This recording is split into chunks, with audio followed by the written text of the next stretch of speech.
Hey everyone, Action 666 here, that crazy hillbilly in Japan. Come on in, kick your feet up, throw back some of that Kool-Aid. We got some more of that crazy Back for Blood content for you today. First and foremost, I am a Twitch streamer. I stream 4 days a week. The link is on the screen, something new I'm playing around with. Let me know what you guys think of that. I think it looks cool. But what have I got for you today? Well, got an interesting build for you. Interesting deck, if you will. A little out-of-box thinking, a little different than the norm. Something just fun to use. Don't take it as a serious deck, but it is effective. Just something different for you guys out there to try. I will say this multiple times through the video. This deck is not intended for Nightmare. It is a no-hope deck, or at least a deck with a team that was willing to work with you. So if you run with a group of people that do Nightmare and want to work with you, cool, use it Nightmare. Just saying it needs some team elements to it to make it completely fun and effective. So this is going to be a Holly based deck. Holly's rework that she recently got made her very different. I do see it as a very strong buff, but mainly what we're talking about here is her passive. Now she gains 1 health from any ridden she kills, no matter how she kills them. And that is affected by healing efficiency. So we are taking that passive and utilizing it to get more potential out of it. This is what I would like to call a Belgian vampire Holly deck. It uses the Belgian to heal for health and temp health using healing efficiency and overheal. Hence why I was saying you need the team to work with you, because you will need a total of 4 well-resteds and at least 2 medical experts, which one of those you will have yourself, and then maybe you can have a doc of the medical expert. But you will need that little bit of coordination from your team. On top of that, it is also a Pyro Pinata Magician's Apprentice deck. It's another one of these horde management decks. It's fun, especially if you get the team to work with you. Just something a little different to do if you don't feel like meleeing, or you just, I don't know, just want to use something different. It's got good survivability, mainly because it heals from everything. It still generates items, it's got reuse chance. Just a really good deck. In saying that, we will get over to the deck and break it down. And see what y'all think of it. Alright everyone, there's the Belgian Vampire Holly deck on the screen. If you just want to copy and paste it and toss it in your game, there it is. Go ahead and grab it, toss it out there, give it a try. All I ask is please come back, give me some feedback, let me know. If those sticking around, we'll go ahead and break it down.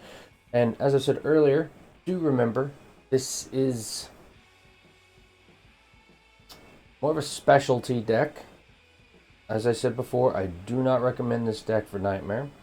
I recommend this for a team that's willing to work with you, because it needs a few things to be very effective. It's just something fun to use, you know, something different to do on your team. As I said before, just I don't know, just something a little out of the little out of box thinking, if you will. So let's go ahead and get into the cards here.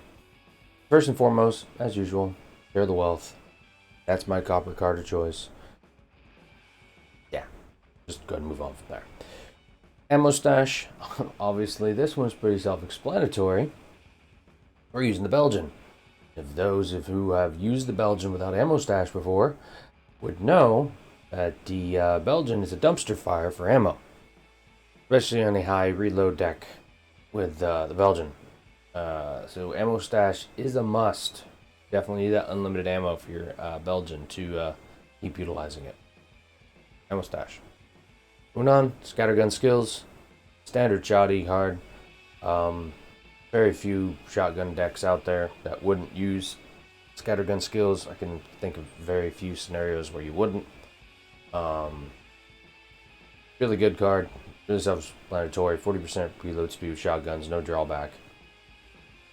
Perfect for the Belgian. Mag Coupler. One good thing about the Belgian is, if you are just using primarily the Belgian, you don't need to worry about aiming down sights. I mean, it's not really the Belgian's forte. Not like you can put a sight on it anyways. Got wide enough spread where you can just shoot from the hip.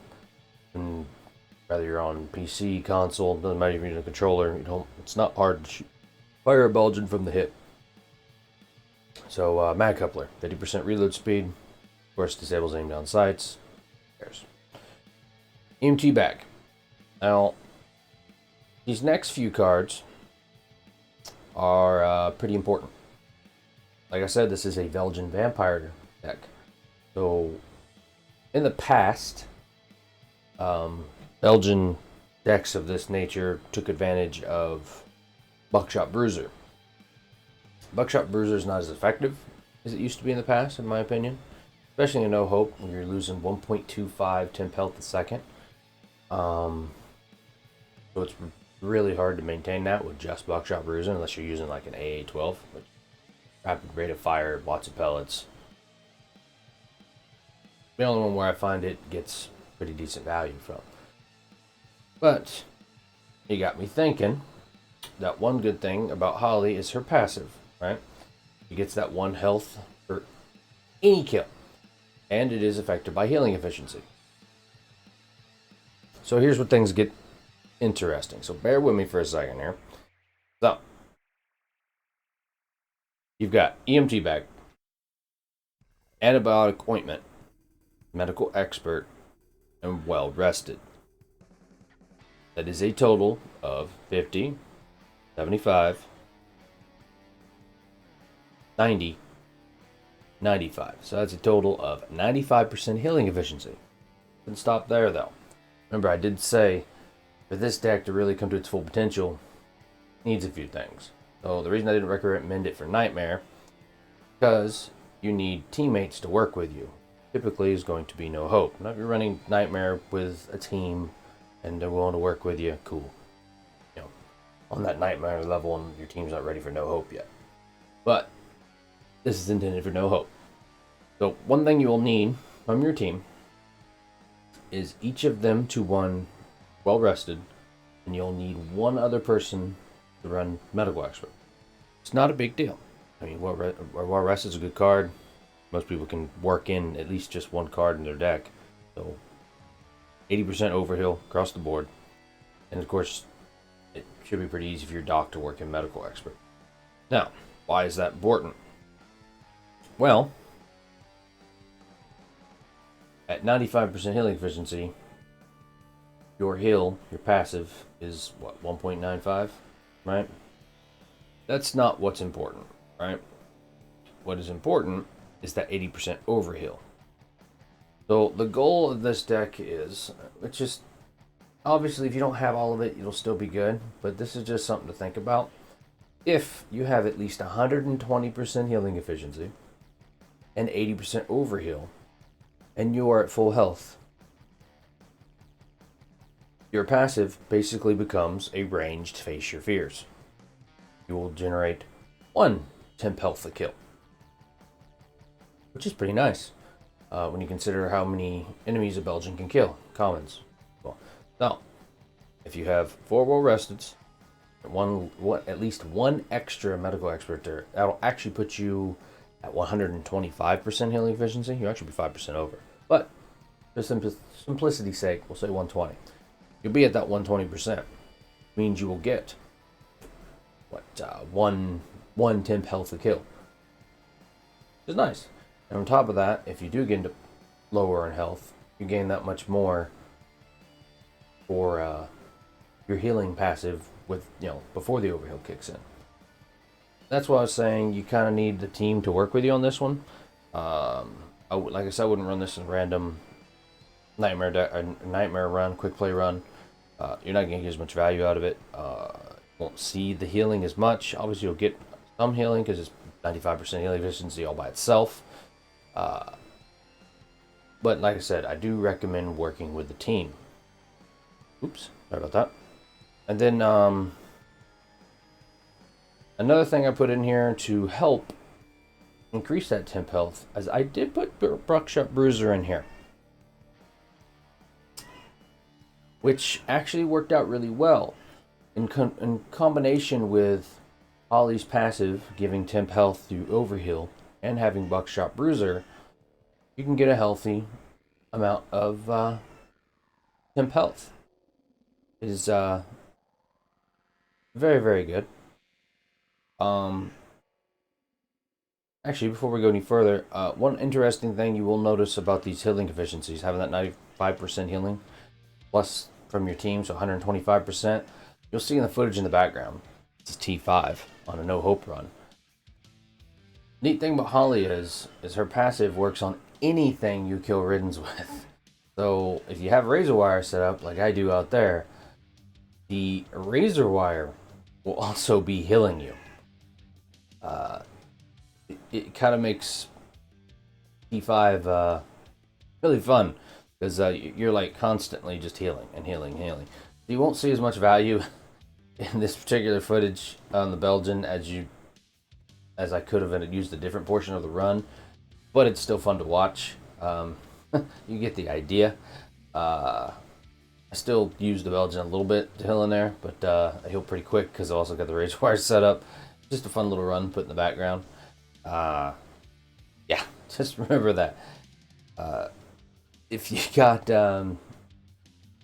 any kind of Razor Wire or pipe bombs, Molotovs, anything like that, gets healing on top of, with her passive, she gets healing on top of any damage she does with it, or kills with it. Alright, so we already talked about Buckshot Bruiser. Now, into the Holy Trinity, because this is a Pinata deck as well. So Pyro, Pinata, Magician's Apprentice, Holy Trinity. Obviously, Pyro is pretty nice, because if you've got all that overheal, and on top of that you have Pyro, you toss out a Molotov, you're gaining a lot of temp health. It's pretty funny. Yeah, it's pretty funny. On top of that, we got Pinata, so she can spawn items. She kills with Molotovs, Razor Wire, pipe bombs, grenades, what have you, which definitely increases her value. You'll see a lot of items in the background get spawned, and you'll see me putting down an obnoxious amount of Razor Wire because, and of course, followed up with Magician's Apprentice. Obviously, Magician's Apprentice is a really good card. Get value out of toolkits, value out of reuse, increase your reuse chance. I mean, it's 10% reuse chance across the board. Really good card. Holy Trinity. Really good for this deck. Next, Quick Kill. Now, I am still kind of experimenting with this. I went with Quick. So I tried running it without Quick Kill. The maximum spread. Well, not bad. The problem with having the maximum spread is it does drastically reduce your range effectiveness on commons. Yes, you have a lot more wider spread. But because of that wider spread, there's a lot of times, even if you got a bunch of commons in front of you, they're a certain distance from you, you'll miss a lot of them. So it almost gets to the point where the spread is detrimental to your play. So I ended up putting on Quick Kill to narrow the spread just a little bit. Quick Kill was pretty good for that, actually. I mean, that's what I'm using in this run. You'll see that the spread is still a pretty good, decent size. It works out really, really well, especially for bottlenecks. I mean, I may still play around with not using Quick Kill, but having that giant spread, like I said, I mean, it can be detrimental. What would I replace it with if I did take it off there? That's a good question. I mean, there's quite a few things you can put in there. You have so much healing efficiency. You could throw a medical professional and be like a backup doc. You can put offensive scavenger in there. Maybe offensive scavenger, that'd probably be a really good one. Okay. I may play around with that. Yeah, I mean, if you're going to change out any card, that's probably the one that's got the most flexibility. Depends how you feel about having max spread or having some more narrow spread. Just something you got to play around with. But for now, Quick Kill. Down in front, this one's pretty self-explanatory.